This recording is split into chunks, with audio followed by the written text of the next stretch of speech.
Hello friends, बढ़िया पढ़ाई चल रही है आप लोग की, बहुत अच्छे से होंगे। तो चलिए, हमारा force and laws of motion का लास्ट क्लास होने वाला है। ठीक है, हम लोगों ने मोमेंटम समझ लिया, Newton second law of motion का अंदर फॉर्म भी समझ लिया, क्या होता है कैसे होता है। सेकंड लॉ पे अच्छा खासा डिस्कशन चला, ऑलमोस्ट 2 क्लास हमने डिस्कस किया न्यूटन सेकंड लॉ पे, क्योंकि वो इंपॉर्टेंट भी था, डिस्कस करना था। आज जो हम लोग करने वाले हैं वो है हमारा इंपल्स। वो क्या है? इंपल्स। ठीक है, वो क्या है? इंपल्स।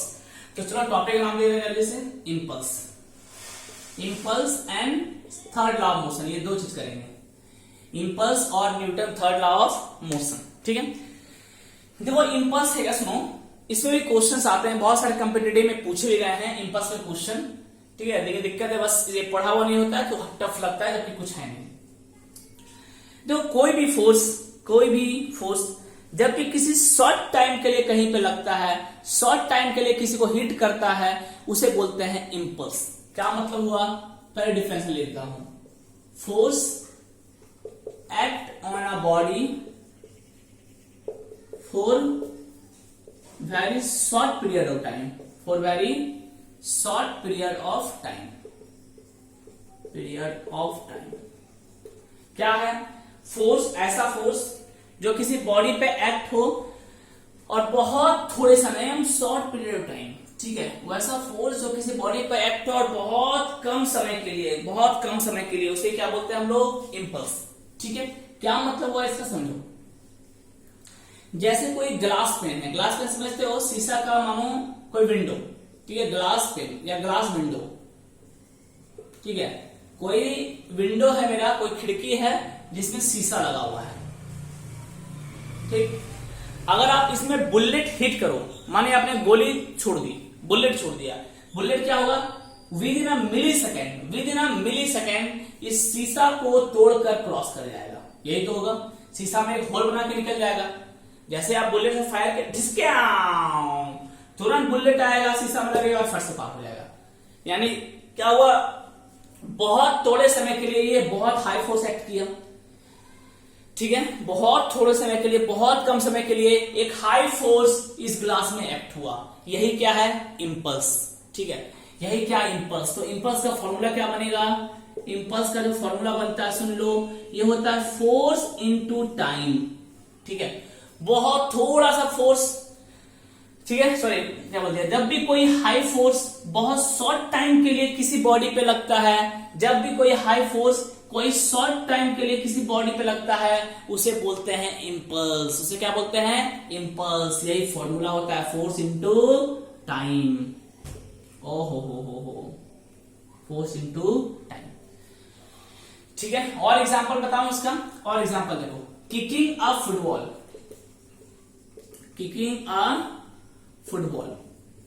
ये फुटबॉल को आप किक करते हो, सोचो कितने समय के लिए आपका पैर फुटबॉल के कांटेक्ट में आता है। जब आप किक करते हो, खड़ाक से लगता है, यानी बहुत कम समय के लिए आपका पैर जो है फुटबॉल को हिट करता है और फुटबॉल तेजी से हवा में उड़ जाता है। ये एग्जांपल किसका हो गया? ये एग्जांपल हो गया इंपल्स का, किकिंग अ फुटबॉल। ठीक है, किकिंग अ फुटबॉल, क्लियर है। और एक एग्जांपल आपको पता है जो मैंने बताया, ओके, फायरिंग अ बुलेट। एक बुलेट को फायर करना, पूरा फायरिंग अ बुलेट को जब फायर करते हो तो बहुत कम समय के लिए बहुत हाई फोर्स काम करता है। ये भी क्या है? इंपल्स। ठीक है, और kicking a football, firing a bullet. और क्या हो सकता है सोचो? ठीक, और क्या हो सकता है? हिटिंग समवन, किसी को मारना फटाक से। ठीक है, तो यही सब जान लो ना। 2-3 एग्जांपल फटाफट लिख लेना, जल्दी से इसको उतार लो, जल्दी से उतारो। हो गया?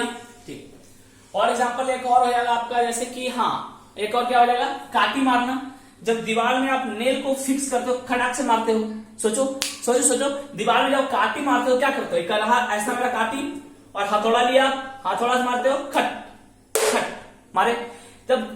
जब हुआ तो कितने समय के लिए टच किया?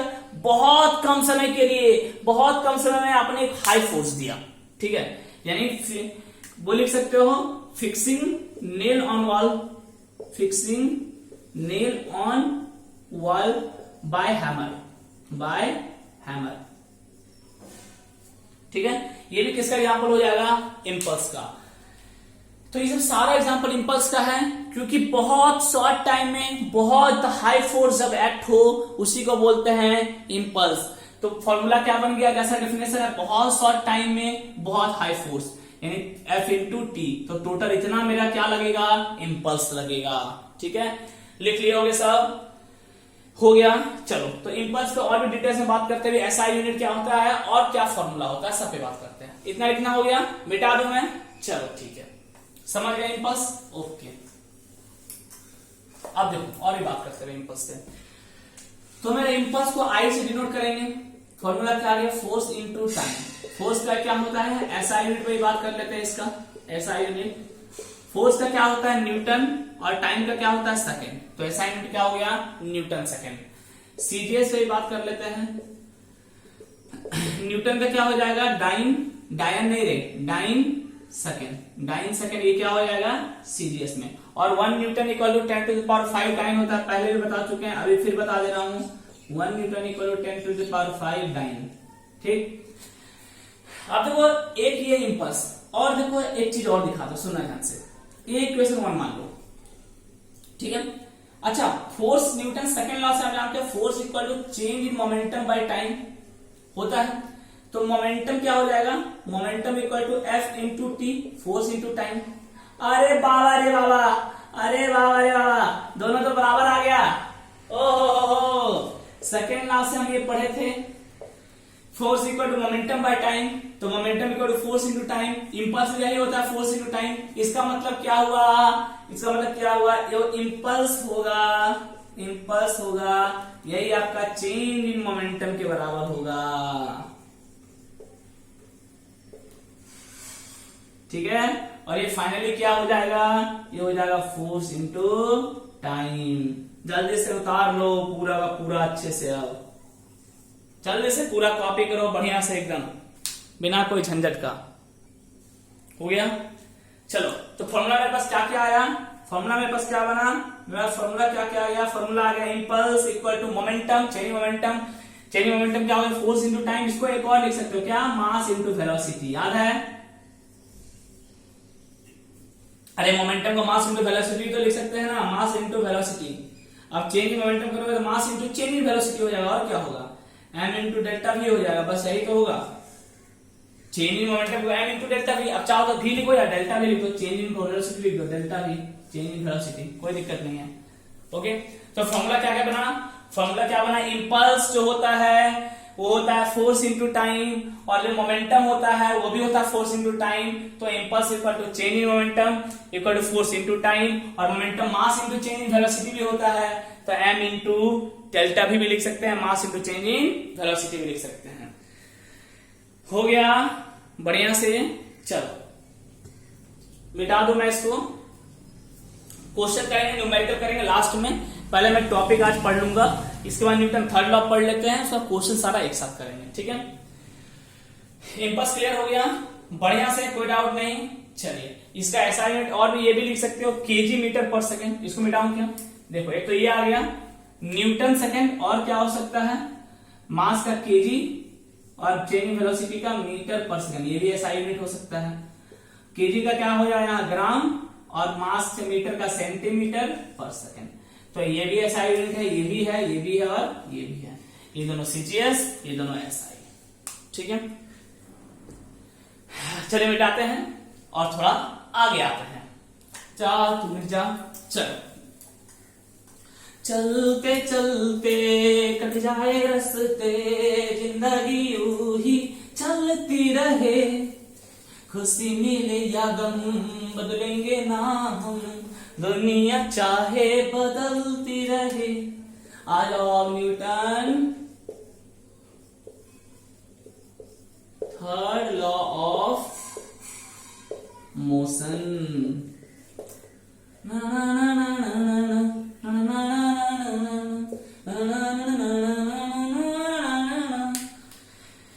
देखो हमने फर्स्ट लॉ पढ़ लिया, सेकंड लॉ पढ़ लिया। सेकंड लॉ का थोड़ा लंबा डिस्कशन चला, क्योंकि मैं बोला भी था इंपॉर्टेंट है। थर्ड लॉ छोटा सा है, ज्यादा कुछ लंबा है नहीं खींचने को इसमें। ठीक है, तो चलो पहले पढ़ लेते हैं। थर्ड लॉ बोलता है क्या, डिफरेंशियल में फटाक से लिख देता हूं डिफरेंशियल से, फालतू टाइम पास क्यों करेंगे लिखने में। चलिए कंटिन्यू करते हैं। न्यूटन थर्ड लॉ मोशन, अब समझना इसको अच्छे से, और लिखना और भी था लेकिन मैं आगे लिख दिया तो आप समझ नहीं पाओगे, इसलिए लिखता के जाऊंगा समझाता भी जाऊंगा। थर्ड लॉ क्या बोलता है, for every action there is always equal and opposite reaction. हर एक्शन का एक रिएक्शन मिलेगा। आप अच्छे कर्म करोगे आपको अच्छा फल मिलेगा, आप बुरे कर्म करोगे आपको बुरा फल मिलेगा। किसी को गाली दी ये वो भी गाली देगा, किसी से प्रेम से बात करोगे वो भी प्रेम से बात करेगा। For every action there is always equal and opposite reaction. चलो सर फिजिक्स की भाषा में बात करते हैं क्या हुआ इसका, ठीक है, पहले समझते हैं फिर आगे बात करेंगे। देखो क्या इसका मतलब हुआ, बढ़िया से देखना, ठीक है। देखो चलो एक सिंपल सा मैं एग्जांपल दे रहा हूं जो आप फील करोगे। एक बलून ले लो, अरे एक बलून में हवा भर दो, एक बलून ले लो और बलून में क्या कर दो, हवा भर दो, ठीक है। हवा भर दिया आपने, हवा भर के बलून का नोक को पकड़ के छोड़ दो। हाँ कभी छोड़ा है, बलून को पूरा फुलाकर अचानक छोड़ा है, बलून तेजी से भागता है। क्यों? क्योंकि बलून अपना एयर रिलीज करता है इधर से बहुत हाई स्पीड में। बलून अपना हाई स्पीड में इधर से क्या कर रहा है, अपना एयर रिलीज कर रहा है, एयर को रिलीज कर रहा है, एयर रिलीज। तो एयर रिलीज करने से क्या हुआ, इस डायरेक्शन में इसको एक्शन मिला, इस डायरेक्शन में बलून ने क्या दिया, एक्शन दिया, एक्शन दिया, एयर को रिलीज किया बहुत तेजी से, यानी एक्शन किया। इस डायरेक्शन बलून ने क्या किया, एक्शन किया बहुत जोरदार, इस पे क्या किया उन्होंने, एक्शन किया। बदले में क्या हुआ, जैसे ही इधर एक्शन हुआ, पहले एग्जांपल सबको दूंगा फिर अच्छे समझाऊंगा, एग्जांपल पे समझते जाओ। जैसे इधर बलून ने एक्शन दिया, बदले में बलून को इस डायरेक्शन में रिएक्शन मिला, बलून को इस डायरेक्शन में क्या मिला, इस एक्शन का रिएक्शन मिला, और बलून भागना शुरू कर दिया इस डायरेक्शन में, और इस डायरेक्शन में मूव करना शुरू कर दिया। किसकी वजह से, रिएक्शन की वजह से। कहां से आया ये रिएक्शन, जो एयर ने एक्शन दिया। आप फुलाकर छोड़ दिए, एयर तेजी से इधर निकला, एयर ने यानी बलून ने एयर को इधर एक्शन दिया, बदले में एयर ने बलून को इधर रिएक्शन दिया, ठीक है। और एग्जांपल बताओ, और एग्जांपल बताओ, दूसरा एग्जांपल सुनो, दूसरा एग्जांपल सुनो, ठीक है। और क्या हो सकता है, देखो जब आप चलते हो, when you are walking on the road, मानो ये आप हो, ये आपका पैर है, ये ऐसा पैर, ऐसा पैर नहीं आता तो बोल दो हम बना देंगे, लेकिन बेइज्जती ना करो। मानो ये पैर है आपका, ठीक है, बड़ा बन गया क्या, ओ माय गॉड कुछ ज्यादा ही हैप्पी बन गया लग रहा है मुझे। चलो ठीक है छोटा सा बनाते हैं, अब ठीक है, ये पैर है और इधर से एक पैर है, ठीक, ये आदमी चल रहा है। अब देखो जब आप चलते हो, अच्छे सुनना क्या बोल रहा हूं मैं, जब आप चलते हो तब देखना, आप मानो इस डायरेक्शन में मूव कर रहे हो, आप इस डायरेक्शन में क्या कर रहे हो, मूव कर रहे हो। आप मूव क्यों करते हो ये बता रहा हूं, सुनो।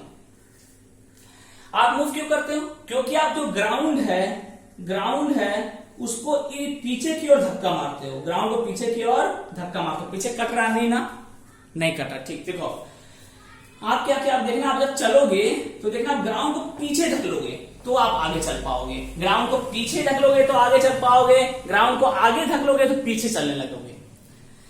तो ग्राउंड को आपने क्या किया, पीछे की ओर धकला, यानी पीछे की ओर ग्राउंड को आपने क्या दिया, एक्शन दिया, एक्शन दिया। बदले में ग्राउंड ने आपको आगे की ओर क्या दिया, बदले में ग्राउंड ने आपको आगे की ओर रिएक्शन दिया, जिसकी वजह से आप आगे की ओर मूव करना शुरू कर दिए। अगर ग्राउंड ये रिएक्शन नहीं देता तो आप कभी नहीं चल पाते। चलने का रीजन कौन सा लॉ काम कर रहा है इसके पीछे, न्यूटन थर्ड लॉ काम कर रहा है, जिसकी वजह से आप चल पा रहे हो। आपने पीछे ग्राउंड को एक्शन दिया, ग्राउंड को धकला, बदले में ग्राउंड ने आगे की ओर रिएक्शन दिया और आप चलने लगे। और एग्जांपल सुनो, मानो एक दीवार है और आप एक प्यारा सा स्केट बोर्ड पहनकर दीवार को चले धक्का मारने। ये मेरा रहा स्केट बोर्ड, आहा मैंने नई स्केट बोर्ड सर दिया सर, आहा आहा ना बोलो। आप दीवार को धक्का मारो, आप दीवार को तो अपन छोड़ेगा नहीं, आए तो दीवार को अपन गिरा के रहेगा, चाहे हम गिर जाए या कुछ हो जाए ऐसा। आप दीवार को धक्का मार रहे हो, आप देखो कुछ देर के बाद आप खुद इस पोजीशन से मूव करके इस पोजीशन में आ जाओगे। ये क्या हो गया, मैं यहां कैसे आ गया, मैं तो दीवार को धक्का मार रहा था। देखो यही होगा।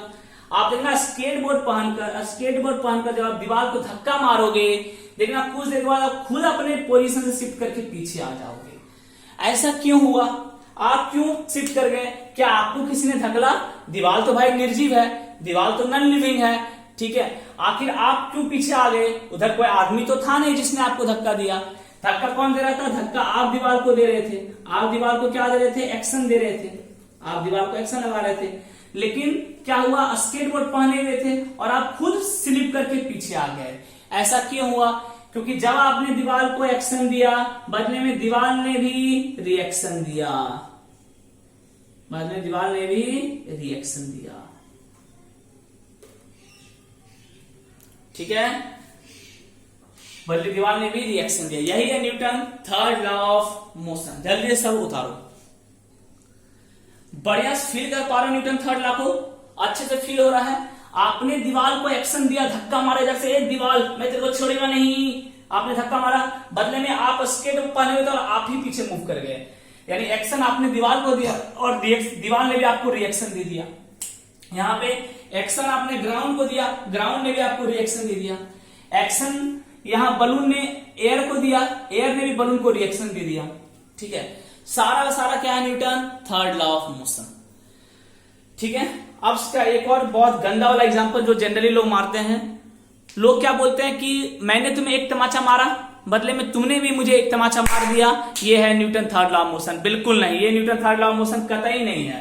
वैसे लोग तो जो बोलेंगे कि आपने मुझे एक तमाचा मारा, ठीक है, बदले में मैंने भी आपको एक तमाचा मार दिया, उनको एक और लगा देना, ये न्यूटन थर्ड लॉ नहीं है। न्यूटन थर्ड लॉ क्या है? जब आपने किसी को एक तमाचा मारा, यानी आपने क्या दिया? एक्शन, ठीक है। तो देखना आपके भी हाथ में थोड़ा सा दर्द होने लगेगा, आप फील करना। जब आप किसी को मारोगे तो बदले में आपको भी हाथ में थोड़ा दर्द होगा, यानी आपके हाथ को भी किसी ने मारा है। क्या हुआ? जब आपने किसी को एक्शन दिया, ठीक है, यानी आपने गाल में क्या दिया? एक्शन दिया, बदले में गाल ने भी आपके हाथ को रिएक्शन दिया। ऐसा थोड़ी मारने के बाद चिपक जाता है, मारने के बाद आपका हाथ ऐसे हटता है, मारने के बाद आपका हाथ ऐसे हटता है। क्यों हाथ हटा? क्योंकि जब आपने एक्शन दिया गाल को, तो बदले में गाल ने भी आपको हाथ को रिएक्शन दिया, जिसके बाद मारने के बाद आपका हाथ हट गया और आपके हाथ में भी पेन होना शुरू हो गया थोड़ा, कारण कि गाल ने भी थोड़ा हाथ को हिट किया। तो सर गाल में दर्द क्यों हुआ ज्यादा? इसलिए क्योंकि ये सॉफ्ट है, ये सॉफ्ट है, ये रफ है थोड़ा, ठीक है। इसका स्किन मोटा है, स्किन मोटा है तो क्या हो जाएगा? ठीक है, स्किन मोटा है तो क्या होगा? आपके फोर्स को ओवरकम कर लिया। ये न्यूटन थर्ड लॉ पढ़े हो, न्यूटन सेकंड लॉ पढ़े हो ना, ठीक है, rate of change of momentum. तो स्किन मोटा हुआ तो क्या हो गया? ये फोर्स को ओवरकम कर लिया, ओवरकम कर लिया तो इसको कम फोर्स फील हुआ। जबकि गाल का स्किन पतला है, सॉफ्ट है, ये उतना फोर्स को ओवरकम नहीं कर सका, इसलिए इसको ज्यादा फोर्स फील हुआ। लेकिन जितना ही आपने गाल को हिट किया, उतना ही गाल ने आपका हाथ को भी हिट किया है। दर्द दोनों को हो रहा है, इसको कम हो रहा है क्योंकि स्किन मोटा है, इसको ज्यादा हो रहा है गाल को क्योंकि स्किन आपका क्या है? पतला है, ठीक है। आई थिंक वो समझ में आई होगी इतनी बात अच्छे से, ठीक है। तो न्यूटन थर्ड लॉ बढ़िया समझ में आया। लेकिन सो न्यूटन थर्ड लॉ का एक कंडीशन है, ऐसा नहीं कि किसी को भी न्यूटन थर्ड लॉ बोल देंगे। 3 और 4 इंपॉर्टेंट कंडीशन है, सुनो अच्छे सुनना है कंडीशन को। जनरली लोग यहां तक बता के निकल जाते हैं, लेकिन ये इनकम्प्लीट इंफॉर्मेशन है न्यूटन थर्ड लॉ का, ठीक है। ये 4 कंडीशन जो सेटिस्फाई करेगा वही Newton third law of motion कहलाने की ताकत रखता है, वरना Newton third law of motion उसको नहीं कहेंगे, ठीक है। चलो टॉपिक आ गया condition of Newton third law of motion. Condition of Newton third law of motion. अभी आपका actual Newton third law of motion का कॉन्सेप्ट क्लियर होगा जब ये कंडीशन पढ़ोगे तब। Condition of Newton third law of motion, ठीक। क्वेश्चन नंबर कंडीशन नंबर 1 सुनो। देखो तीनों एग्जांपल है, एग्जांपल के थ्रू ही आपको समझाऊंगा, घबराने वाली बात नहीं, आपको अच्छे समझ में आएगा। एग्जांपल अच्छे देखते हैं, इसलिए मैंने एग्जांपल नहीं मिटाया है क्योंकि मैं एग्जांपल के थ्रू ही आपको समझा पाऊंगा। Example number 1, example number 2 and this is example number 3। टान डान टान फिर रहा हूं तुम्हें रात दिन। चलो शुरू किया जाए कंडीशन इसका। आ जाओ, पहले यहां समझ में आया, एग्जाम्पल तीनों क्लियर है। पहले आ जाओ एग्जाम्पल खुद शुरू करेंगे। Condition number one, action and reaction must be opposite to each other। Condition number one, opposite to each other। Action और रिएक्शन जो भी आपका डेवलप होगा वो एक दूसरे के ऑपोजिट होना चाहिए, सेम डायरेक्शन में नहीं हो सकता। अभी सब समझाऊंगा। कंडीशन नंबर दो,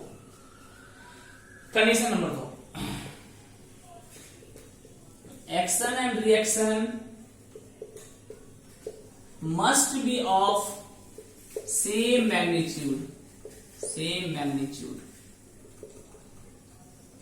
दोनों का मैग्नीट्यूड सेम होगा, यानी जितना इधर एक्शन मिलेगा उतना ही रिएक्शन मिलेगा, जितना फोर्स एक्शन में मिलेगा उतना ही फोर्स रिएक्शन में मिलेगा, जितना फोर्स एक्शन में मिलेगा उतना ही फोर्स रिएक्शन में मिलेगा। ठीक है। Third number, action and reaction force यहां ले दो, यहां थोड़ा फोर्स लगा दो। Force must be of same magnitude.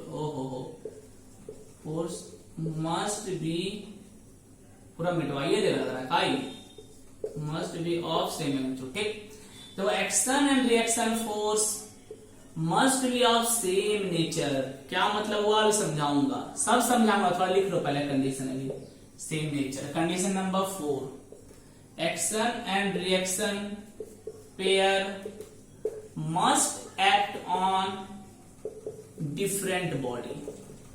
Last वाला बहुत इंपॉर्टेंट कंडीशन है, सब बात करेंगे। पहले सबको उतार दो अच्छे से। ये 4 कंडीशन जो सेटिस्फाई करेगा उसी को Newton third law of motion बोलेंगे, सेटिस्फाई कर रहा है। एक भी अगर वायलेट हुआ, एक भी कंडीशन वायलेट हुआ तो वो Newton third law of motion follow नहीं करेगा। वायलेट होना मतलब अगर फुलफिल नहीं हुआ, अगर एक भी कंडीशन इसमें से फुलफिल नहीं किया तो Newton third law of motion उसके लिए वैलिड नहीं है। ठीक है, तो शुरू करें कहानी समझने के लिए। आ जाओ, तो न्यूटन थर्ड लॉ की कहानी मेरी जुबानी, आइए शुरू करते हैं। लिख ही दो भाई, एक्शन एंड रिएक्शन क्यों छोड़े इसको, पूरा लिख ही दिए हैं तो चलो अधूरा लग रहा, चलो अब पूरा हो गया जिंदगी। पहला क्या है, action and reaction must be in opposite direction. ठीक है, क्या मतलब हुआ, अपोजिट डायरेक्शन समझ में आ गया। देखो ये जो आपका पैर है उसने ग्राउंड को एक्शन किधर दिया, इधर, बदले में ग्राउंड ने पैर को रिएक्शन किधर दिया, इधर, जिसकी वजह से आप आगे चल पाए। ठीक, बलून ने एयर को एक्शन किधर दिया, बलून दबा, यानी एयर को एक्शन किधर मिला, पीछे। एक्शन किसको मिला, एयर को, सुनते जाना, एक्शन किसको मिला, एयर को, किधर मिला, पीछे।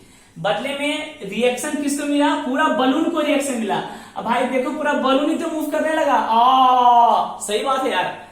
यानी एक्शन बलून ने किसको दिया, एयर को, एयर पीछे की ओर भागा, और एयर ने रिएक्शन किसको दिया, बलून को, रिएक्शन किसको दिया, बलून को।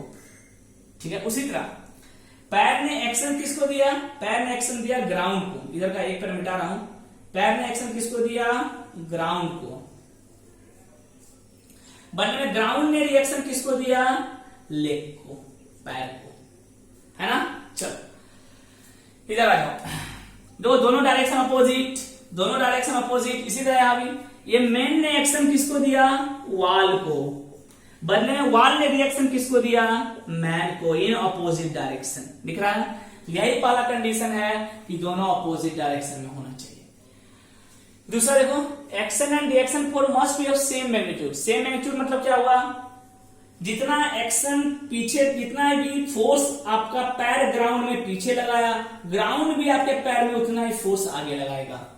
जितना फोर्स बलून ने एयर पे पीछे लगाया, जितना तेजी से बलून पीछे निकलेगा उतने ही तेजी से बलून आगे जाएगा, जितना तेजी से एयर पीछे निकलेगा उतने ही तेजी से बलून आगे जाएगा। यानी जो जितना एक्शन वाला फोर्स होगा उतना ही रिएक्शन वाला फोर्स होगा, जितना एक्शन वाला फोर्स होगा उतना ही रिएक्शन वाला फोर्स होगा। जितने तेजी से आप धक्का मारोगे दीवार को, जितना एक्शन वाला फोर्स दोगे उतना ही तेजी से आप पीछे भागोगे, उतना ही रिएक्शन वाला फोर्स मिलेगा। ये दूसरा कंडीशन, ठीक है। वेट करना, थोड़ा कॉल आ गया, यहां तो उतारो जल्दी से आप। चलिए, कॉल तो करना हो गया। आइए थर्ड कंडीशन, दूसरा कंडीशन क्लियर है। तीसरा देखो, action and reaction force must be of same nature. इसका क्या मतलब हुआ सर? सेम नेचर का क्या मतलब हुआ? अब ये समझना अच्छे से। सेम नेचर बोलने का मतलब ये हुआ इसका, ठीक है। आप पढ़े हो फोर्स का नेचर क्या क्या हो सकता है? Contact force, non contact force, पढ़े हो दो तरह का? हाँ पढ़े तो है सर, ठीक। तो सेम नेचर बोलने का मतलब हुआ कि आपका एक्शन अगर कॉन्टैक्ट फोर्स है तो रिएक्शन भी कॉन्टैक्ट फोर्स ही होना चाहिए। एक्शन अगर नॉन कॉन्टैक्ट फोर्स है तो रिएक्शन भी नॉन कॉन्टैक्ट होना चाहिए। यही हुआ नेचर सेम होना, यही हुआ नेचर सेम होना। नेचर अलग नहीं हो सकता। अब एक क्वेश्चन दूंगा, उससे थ्रू आपका और भी क्लियर होगा।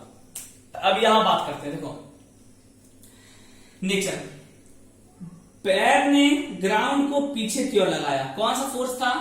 एक्शन, कॉन्टैक्ट फोर्स था, कॉन्टैक्ट से लगाया भाई। बदले में ग्राउंड ने भी लेग को रिएक्शन दिया ऑपोजिट डायरेक्शन में, ये भी क्या किया? कॉन्टैक्ट से दिया। कॉन्टैक्ट हटेगा तो रिएक्शन नहीं मिलेगा, ठीक है, रिएक्शन नहीं मिलेगा, दोनों कॉन्टैक्ट फोर्स है। इधर आ जाओ, आपने दीवार को धक्का मारा, एक्शन दिया किससे? कॉन्टैक्ट फोर्स से। बदले में दीवार ने भी आपको कौन क्या दिया? रिएक्शन दिया। कब दिया? जब आप कॉन्टैक्ट में थे, यानी रिएक्शन भी कैसा है? कॉन्टैक्ट फोर्स ही है। ओके, यानी ये क्या है? यहां पे क्या बोल रहा है तीसरा वाला कि एक्शन अगर कॉन्टैक्ट, एक्शन फोर्स जो है, जो एक्शन फोर्स है ये कॉन्टैक्ट फोर्स है, तो रिएक्शन फोर्स भी कॉन्टैक्ट फोर्स ही होना चाहिए। एक्शन फोर्स अगर नॉन कॉन्टैक्ट फोर्स है तो रिएक्शन फोर्स भी नॉन कॉन्टैक्ट फोर्स होना चाहिए। नेचर फोर्स का सेम होना चाहिए, अलग अलग नहीं होगा। बात समझ में आई? ठीक है, ये है आपका तीसरा नंबर। फोर्थ नंबर देखो, फोर्थ नंबर ये काफी इंपॉर्टेंट बात है। अभी आपको एक और क्वेश्चन दूंगा जिसमें आपको लगेगा कि ये न्यूटन थर्ड लॉ है, लेकिन वो न्यूटन थर्ड लॉ नहीं है, ठीक है। अभी और दूंगा, पहले आप समझ लो चारों कंडीशन को। फिर action and reaction pair must be of different body, ये बहुत इंपॉर्टेंट कंडीशन है, तीनों चारों में से सबसे ज्यादा इंपॉर्टेंट। एक्शन और रिएक्शन अलग अलग बॉडी पे एक्ट होना चाहिए, एक ही बॉडी पे एक्ट नहीं होगा। इस पे एक बहुत फेमस क्वेश्चन है जो बनता है। क्या फेमस क्वेश्चन बनता है? चलो क्वेश्चन में पहले आपसे पूछ लेता हूं। अगर एक्शन और रिएक्शन बॉडी पे लग रहा है तो सोचो, एक बॉडी पे मैं इधर एक्शन लगाऊं और सेम बॉडी पे मैं इधर रिएक्शन लगाऊं, और देखो सेकंड वाला क्या बोल रहा है? एक्शन और रिएक्शन का सेम मैग्नीट्यूड होता है, ये सेकंड कंडीशन है। तो अगर इधर एक्शन लग रहा है इस बॉडी पे, इधर रिएक्शन लग रहा है इस बॉडी पे, और दोनों का मैग्नीट्यूड अगर सेम है, तब तो बॉडी हमेशा रेस्ट में रहेगा, बॉडी तो मूव ही नहीं करेगा, बॉडी तो मूव ही नहीं करेगा। फिर ये मूव कैसे किया? ये मूव कैसे किया? ये मूव कैसे किया? क्यों मूव किया? बहुत फेमस क्वेश्चन है ये। सोचो, एक बॉडी है भाई, सही बात है, ठीक है। अब हम बोल रहे हैं कि एक्शन और रिएक्शन सेम मैग्नीट्यूड का होगा, यानी इस बॉडी पे एक्शन इधर लगा, इस बॉडी पे रिएक्शन इधर लगा। देखो ऑपोजिट डायरेक्शन है, हाँ ऑपोजिट डायरेक्शन है। क्या सेम मैग्नीट्यूड है? हाँ मान लेते हैं सेम मैग्नीट्यूड है, ठीक है। क्या नेचर सेम है? हाँ नेचर भी सेम है। तो फिर बॉडी क्या होगा? इक्विलिब्रियम में आ जाएगा ना, बॉडी रेस्ट में आ जाएगा। पड़े हो बैलेंस फोर्स, एक बॉडी पे अगर बैलेंस फोर्स काम कर रहा है तो बॉडी रेस्ट में आ जाएगा। लेकिन ऐसा होता नहीं है, बॉडी देखो मूव कर रहा है, बलून मूव किया, ये लड़का भी पीछे मूव किया, या लड़का भी आगे मूव किया। तो आखिर ऐसा क्यों हो रहा है? इसका जवाब है फोर्थ नंबर में। फोर्थ नंबर में ये बहुत फेमस क्वेश्चन अभी लिखवा दूंगा, अभी समझा रहा हूं। देखो यहां इक्विलिब्रियम में कब आएगा? सोचो, इक्विलिब्रियम में तब आएगा जब एक्शन और रिएक्शन दोनों सेम बॉडी पे एक्ट हो। देखो सेम बॉडी पे एक्ट हो रहा है ना, हाँ।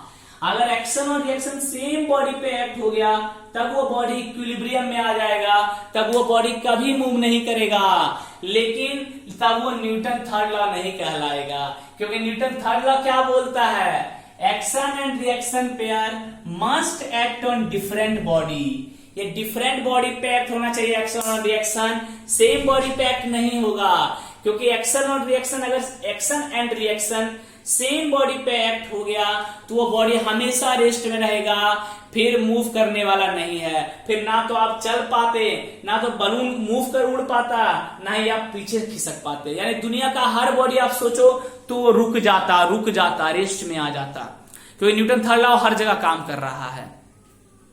ओके, लेकिन ऐसा होता नहीं है। कारण यह है कि action and reaction third law बोल रहा है सेम बॉडी में एक्ट नहीं होगा, अलग अलग बॉडी में एक्ट होगा। जब अलग अलग बॉडी में एक्ट होगा एक्शन और रिएक्शन, तब फिर इक्विलिब्रियम का केस नहीं आएगा, तब बॉडी बैलेंस हो ही नहीं सकता। कैसे, अब समझाते हैं इसको। चलो पहला एग्जांपल लेते हैं, बलून वाला। चलो बलून वाला नहीं, ये लेते हैं, इससे अच्छे समझो। ये एग्जांपल लेते हैं।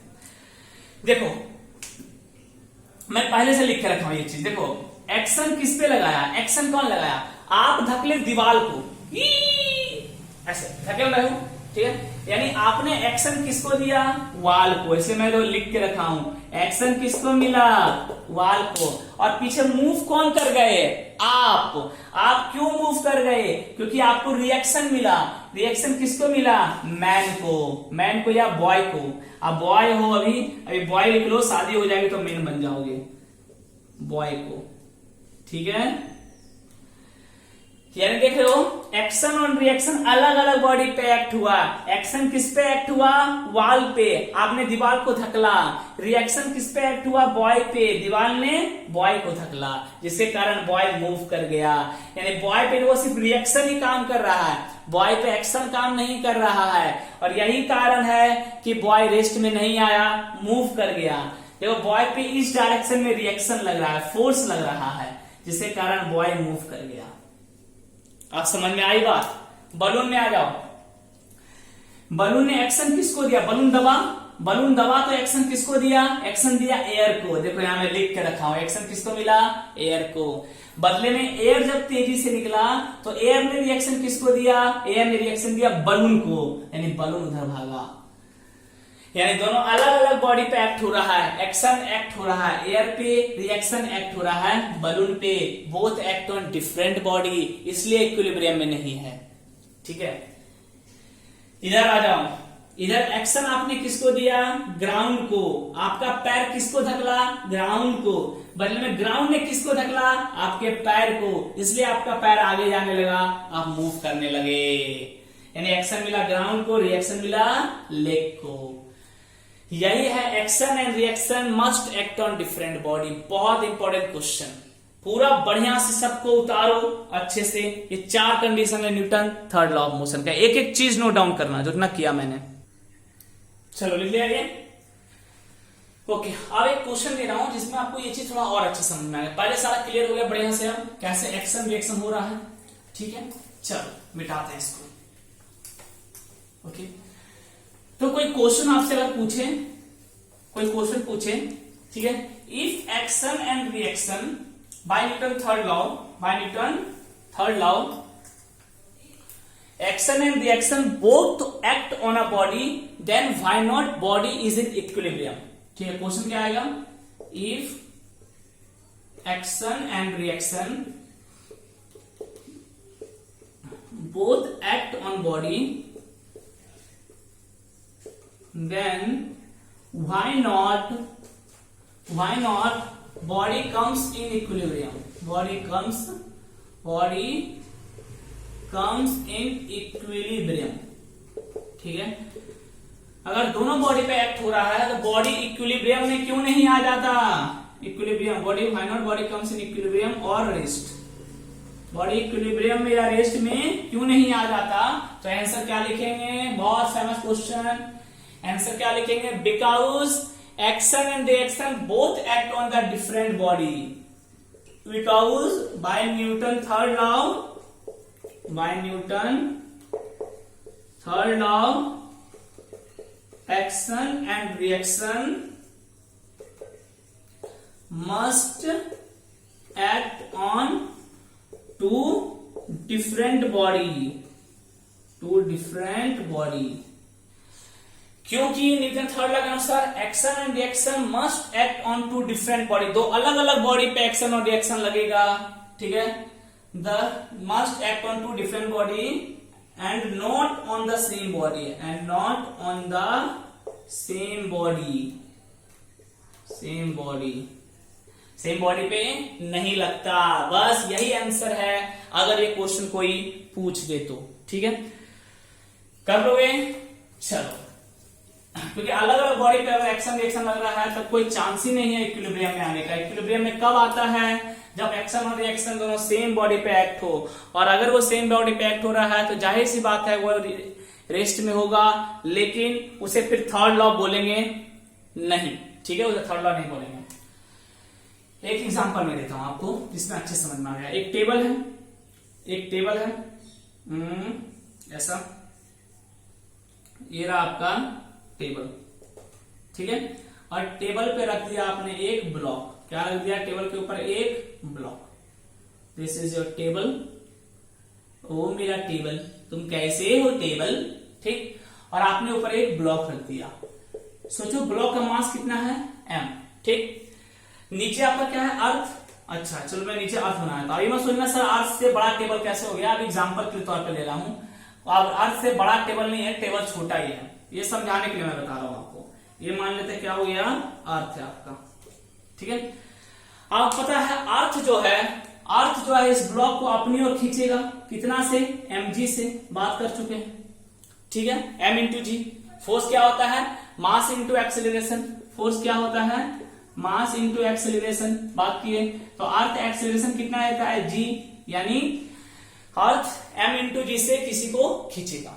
अच्छा, बदले में टेबल में क्या लगाएगा? ऊपर में रिएक्शन फोर्स लगाएगा, नॉर्मल। अब पता है किस टेबल क्या लगाता है? बॉडी पे नॉर्मल लगाता है, ऊपर की ओर। इस पे भी बात किए थे हम लोग, ठीक है। बॉडी पे कोई भी एक ब्लॉक अगर दूसरे बॉडी पे रखा हुआ है, कोई भी एक बॉडी दूसरे बॉडी पे रखा हुआ है, तो ये बॉडी जो है इस बॉडी के ऊपर नॉर्मल लगाएगा, ठीक है। और ये क्या कर रहा है? इसके द्वारा फोर्स जो नीचे लग रहा है उसको बैलेंस कर रहा है, वरना ब्लॉक टेबल को तोड़ के नीचे चला जाता है। ऐसा नहीं हो रहा है, क्यों? क्योंकि ये नॉर्मल बैलेंस कर रहा है।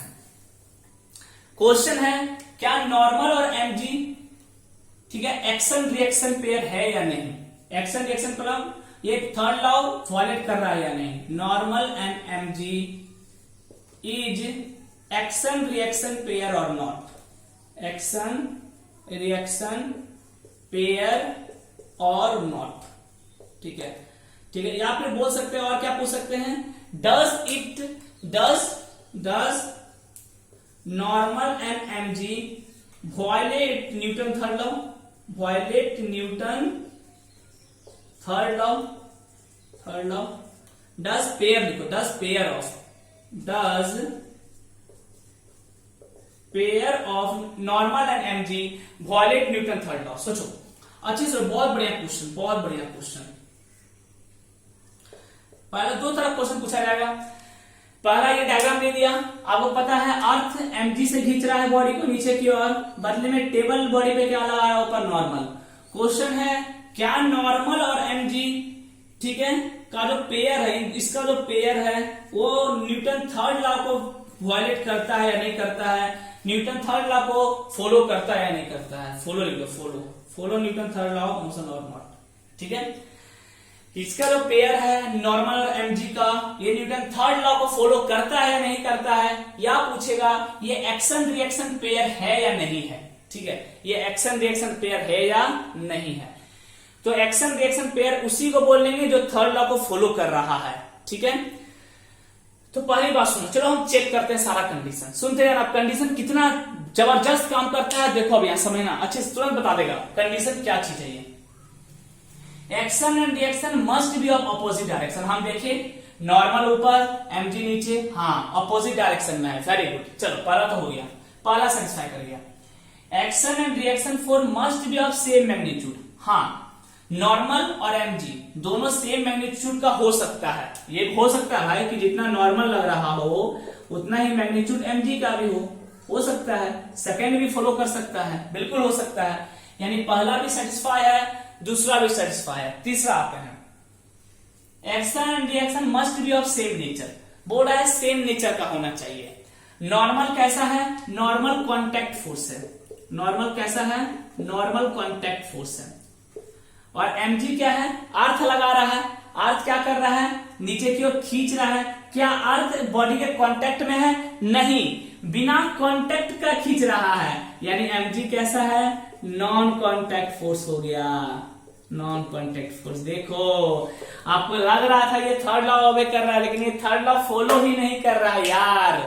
इन दोनों का पेयर थर्ड लॉ फॉलो नहीं कर रहा, क्योंकि एक कांटेक्ट फोर्स हो गया, दूसरा नॉन कांटेक्ट फोर्स हो गया। देखो थर्ड वाला फॉलो नहीं किया, थर्ड पॉइंट यहाँ फेल हो गया।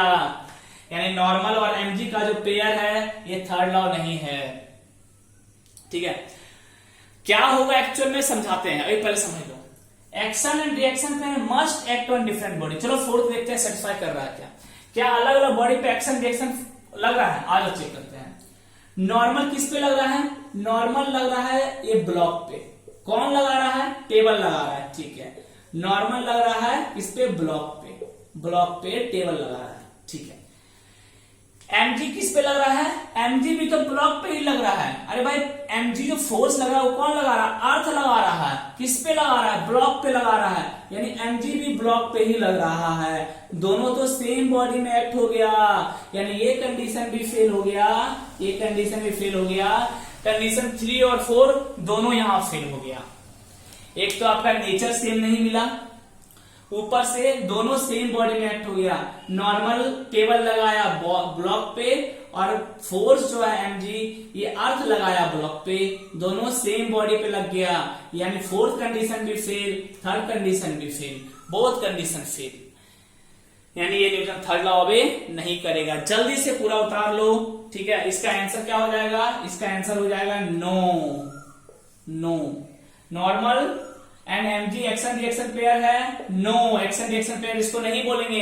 एक्शन रिएक्शन पेयर तब बोलते हैं जब थर्ड लॉ ऑबे करता है। क्या ये थर्ड लॉ ऑबे कर रहा है? नो, आंसर इज नो, ये ऑबे नहीं कर रहा। बोलेगा व्हाई? व्हाई क्वेश्चन पूछ सकता है, why these are not action reaction pair, why these are not obey Newton third law. क्या आंसर लिखोगे? लास्ट का दोनों। Because action and reaction must act on the same action and reaction force must of same nature, but here normal is contact force, mg is non contact force which are of different nature। तो पहला fail हो गया। Next, action and reaction pair must act on different body, but here action act on block, reaction also act on block, this also fails। ठीक है, सो these are not action reaction pair, this does not obey Newton third law. ठीक है, अच्छे से उतारो इसको, फिर आगे आते हैं। उतार लिए? ठीक है, अब जब इसका सही जवाब क्या होगा, अब चलो इसको करेक्ट करते हैं। आखिर एक्शन रिएक्शन पहले पेयर इसका होगा क्या? पूरा बढ़िया कंडीशन समझ में आया, कैसे देखते हैं नहीं देखते हैं, पूरा डिटेल्स में बात किया मैं आपसे इसमें। ठीक है, पूरा डिटेल्स में बात किया, कहीं कुछ छिपा हुआ नहीं है आपसे। आप देखो इसका एक्शन रिएक्शन पेयर क्या होगा। चलो पहले नॉर्मल का एक्शन रिएक्शन पेयर बात करते हैं। नॉर्मल का देखो क्या है। पहला नंबर, टेबल जो है, टेबल ब्लॉक के ऊपर नॉर्मल लगाया है, लगाया ना? हाँ, बदले में ब्लॉक ने भी टेबल के ऊपर नॉर्मल लगाया। ये दोनों है एक्शन रिएक्शन पेयर, ये फॉलो करेगा Newton third law. This two follow Newton third law और एक्शन रिएक्शन पेयर बोल सकते हैं। एक्शन रिएक्शन पेयर क्या बोला? टेबल ने ऊपर क्या लगाया? ब्लॉक के ऊपर नॉर्मल लगाया, यानी टेबल ने इसको क्या दिया? एक्शन दिया। टेबल ने ऊपर क्या दिया? एक्शन दिया। बदले में ब्लॉक ने टेबल के ऊपर नीचे क्या लगाया? नॉर्मल लगाया, यानी ब्लॉक ने क्या दिया? ब्लॉक ने रिएक्शन दिया। चलो देखते हैं जो फेल हो गया वो सेटिस्फाई कर रहा है या नहीं कर रहा है। क्या सेम नेचर का है? हाँ सेम नेचर का है, नॉर्मल नॉर्मल। ठीक, क्या अलग अलग बॉडी में एक्ट हो रहा है देखते हैं। पहला ये नॉर्मल किस पे एक्ट हुआ, ये नॉर्मल टेबल ने लगाया ब्लॉक पे, यानी ये पहला वाला एक्ट हुआ ब्लॉक पे। दूसरा ये नॉर्मल कौन लगाया, ये नॉर्मल ब्लॉक लगाया टेबल पे, यानी ये जो एक्ट हुआ ये टेबल पे, यानी यस यस यस, इस बार दोनों अलग अलग बॉडी में एक्ट हो रहा है। देखो ये एक्चुअली करेक्ट मेजर है, ये एक्चुअली करेक्टिव है। ठीक है, टेबल नॉर्मल लगाया ऊपर, बदले में ब्लॉक ने भी नॉर्मल लगाया, सेम नेचर, ऑपोजिट डायरेक्शन, ठीक है, same magnitude, and one act on the block, another act on the table. MG में आते हैं, एमजी का कौन सा एक्शन रिएक्शन पेयर होगा, चलो एमजी में देखते हैं। ये ब्लॉक है, नीचे क्या है, अर्थ है, सुनते जाओ, अच्छे समझते जाओ। अर्थ, अर्थ ने ब्लॉक को नीचे से खींचा, कितने से, mg से। ये ग्रेविटेशन में और क्लियर होगा अभी आपका, ठीक है। अर्थ ने ब्लॉक को mg से खींचा, बदले में ब्लॉक ने भी अर्थ को mg से खींचा, अर्थ ब्लॉक भी अर्थ को खींचेगा। आप बोलोगे सर अर्थ मूव क्यों नहीं करता, जैसे मैं सुनो, जितना फोर्स से अर्थ पता इसको खींच रहा है, उतना ही फोर्स से ये भी अर्थ को खींच रहा है, लेकिन ये इसलिए मूव कर जाता है क्योंकि इसका मास कम है, अर्थ का मास बहुत ज्यादा है।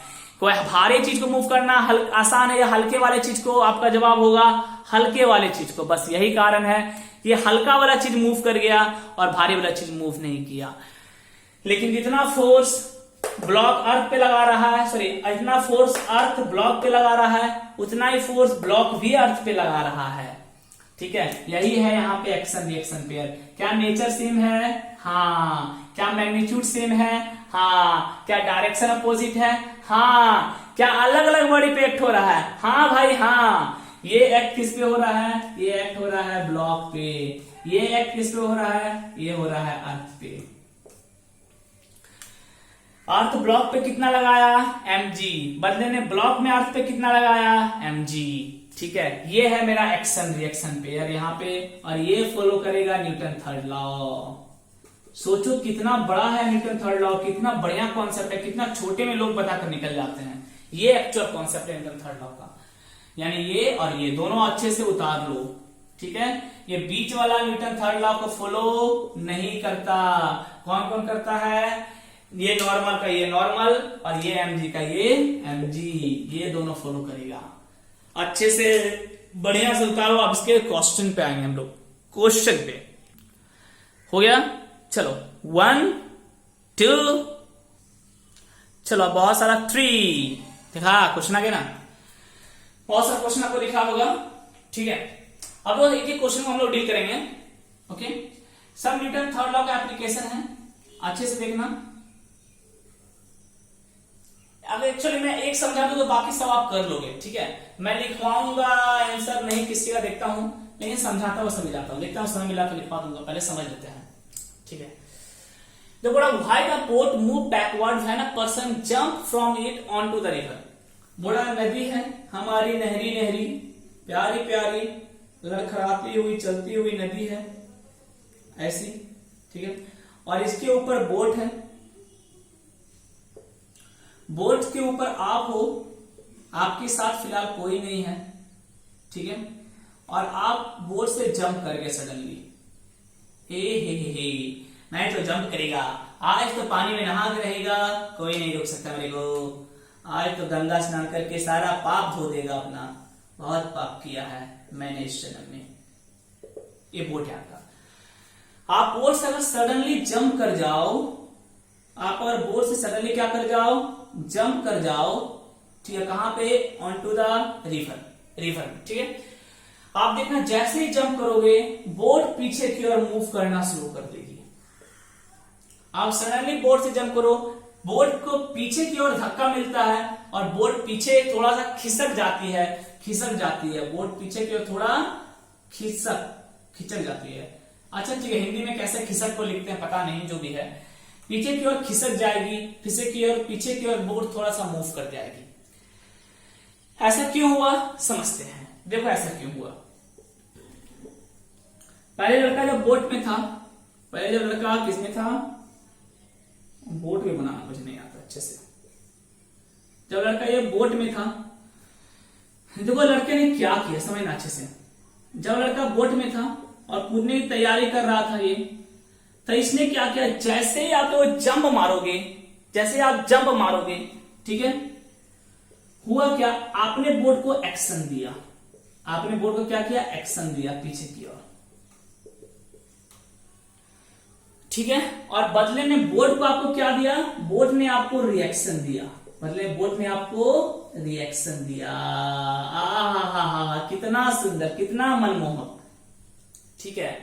आप जैसे ही कूदे, आपने बोट को पीछे की ओर एक्शन दिया, बदले में बोट ने आपको आगे की ओर रिएक्शन दिया, और यही कारण है कि आप जंप करने में सक्सेसफुल हो पाए। वरना बोट अगर रिएक्शन नहीं देता तो आप जंप कर ही नहीं पाते, ठीक है। आप बोलोगे सर मैं पहले तो मैंने ही एक्शन दिया, यस, पहले आपने एक्शन दिया, उसी का आपको रिजल्ट मिला रिएक्शन, ठीक है, इसलिए आप जंप कर पाए, वरना जंप आप नहीं कर पाते। और इसी एक्शन की वजह से बोट पीछे की ओर खिसक गया, इसी एक्शन की वजह से बोट पीछे की ओर खिसक गया। तो इसका आंसर क्या लिखेंगे, आंसर बता देना और लिख लो, ठीक है। On jumping from the boat, on jumping from the boat the boat move backward, the boat move backward because when we jump we provide action to the boat, we provides action to the boat, as a result the boat move backward, and by Newton third law of motion,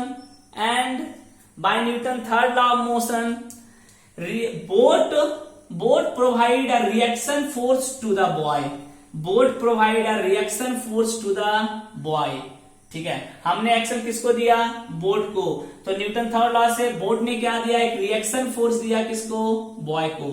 boats provide a reaction force to the boy, as a result, ठीक है, the boy able to jump, as a result मत लिखना, लिख देना so the boy able to jump from the boat. तो दो तरह question पूछता है, एक क्वेश्चन ये पूछता है कि बोट पीछे क्यों शिफ्ट कर गया, और एक क्वेश्चन ये पूछता है कि लड़का क्यों जंप कर पाया। दो तरह क्वेश्चन आता है, फिर सुन लो, एक की बोट पीछे क्यों शिफ्ट कर गया और लड़का जंप क्यों कर पाया। तो ये आंसर में दोनों का आंसर आ जाएगा जो मैंने लिखवाया है, ठीक है। क्या रट्टा मारना है सर, नहीं, समझ के लिखना है खुद से, मैंने खुद से ही समझ के लिखवाया। क्या है भाई इसको समझ के लिखने में, आपको कोई रॉकेट साइंस है, नहीं, simple. When we jump we provide action to the boat, as a result boat moves backward and by Newton third law of motion, ठीक है, boat provide reaction to the boy, so the boy able to move forward और boy able to jump. खत्म, easy है एकदम, जल्दी से इसको draw कर लो। चलो ये लिख लिया आपने। सेकंड नंबर में आते हैं,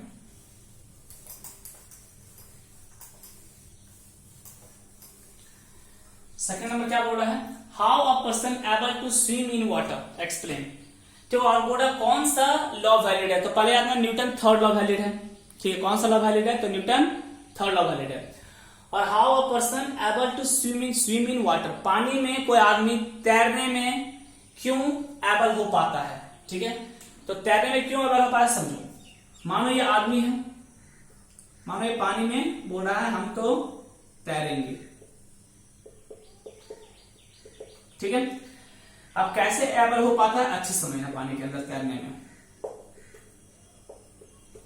अब लोग ये आदमी जब तैरते हैं तो आप लोग क्या करते हैं, अपने हाथ को पीछे करते हैं, सोचो अपने हाथ को पीछे करते हैं, ये तो करते हैं, यानी हम अपने हाथ को क्या किए, पीछे किए, अपने हाथ को क्या किए, पीछे किए, यानी आपने पानी में क्या दिया, पीछे की ओर एक्शन दिया। सोचो अपने हाथ को आप पीछे किए, अपने हाथ को आप क्या किए, पीछे किए, यानी इस डायरेक्शन में हमने पानी को क्या दिया, पानी को एक्शन दिया। एक्शन किसमें दिया, वाटर में, ठीक है, सिंपल। जब हाथ को आप पीछे धकले, पानी को पीछे धकले, आप पानी को तो पीछे धकलते हो ना, हाथ पीछे करते हो तो पानी को पीछे धकले, यानी पानी को क्या दिया आपने, एक्शन दिया वाटर को। बदले में आपको आगे वाटर ने क्या दिया, बदले में आपको आगे क्या मिला, वाटर ने रिएक्शन दिया और आप आगे मूव करना शुरू कर दिए, बस खत्म, सीधा लॉजिक है। क्या आंसर लिखेंगे, we are able to swim in water because when we move our hand backward, लिखो जल्दी से, when we move our hand backward we give action to the water, we gives action to the water and in result ठीक है, the water gives reaction to the swimmer, the water gives reaction to the swimmer and the swimmer able to move forward, and the swimmer able to move forward, खत्म हो गया। चलो खुद से बना के लिखना यार, ये सब कुछ टेंशन नहीं है, ठीक है, ध्यान रखना, खुद से बना कर लिखना। How we are able to run और वॉक, हम लोग चलने में या दौड़ने में क्यों सक्षम हो पाते हैं, सेम आंसर, अभी समझाया था ये चीज आपको। ऐसा क्यों होता है, क्योंकि जब हम चलते हैं तो हम एक्शन देते हैं ग्राउंड को पीछे की ओर, और बदले में ग्राउंड हमें क्या देता है, रिएक्शन देता है आगे की ओर। तो क्या आंसर लिखेंगे, this is because when we walk we gives action to the ground in backward direction, we gives action to the ground in backward direction, and in result by Newton third law of motion ground gives reaction to us in forward direction, ground gives reaction to us in forward direction, so due to this reaction force we are able to walk, that's it। हाँ, बढ़िया समझ में आ गया सारा, कोई doubt यहां तक नहीं होना चाहिए, ठीक है। आई होप आप एंजॉय किए होंगे क्लास को, ओके। तो चलिए, और कुछ बचा नहीं इस चैप्टर में, इस टॉपिक में मैंने सारा कवर कर ही दिया मेरे ख्याल से आपका, ठीक है। एक बार मैं टॉपिक देख लेता हूं, कहीं कुछ छूटा है तो। चलिए, और कुछ बचा नहीं है, सारा टॉपिक आपका हो ही गया कवर, ओके। आप क्वेश्चन जहां पर आ रहे, क्वेश्चन आप प्रैक्टिस करो, जम के करो, जितना कर सकते हो आपके लिए अच्छा रहेगा। और कहीं बोले ना इंपल्स निकालो, ठीक है, सिंपल समझ लेना, मोमेंटम निकालना है आपको, ठीक है। कहीं ये बात आ जाए कि इंपल्स दिया हुआ है या इंपल्स निकालो, तो इंपल्स दिया हुआ है मतलब मोमेंटम दिया हुआ है, इंपल्स निकालो मतलब मोमेंटम निकालो, ठीक है। तो मिलते हैं आपसे एक न्यू चैप्टर ग्रेविटेशन में। यहां पर मैं क्लास क्लोज कर रहा हूं। Wish you very all the best, अच्छे से पढ़ाई करें।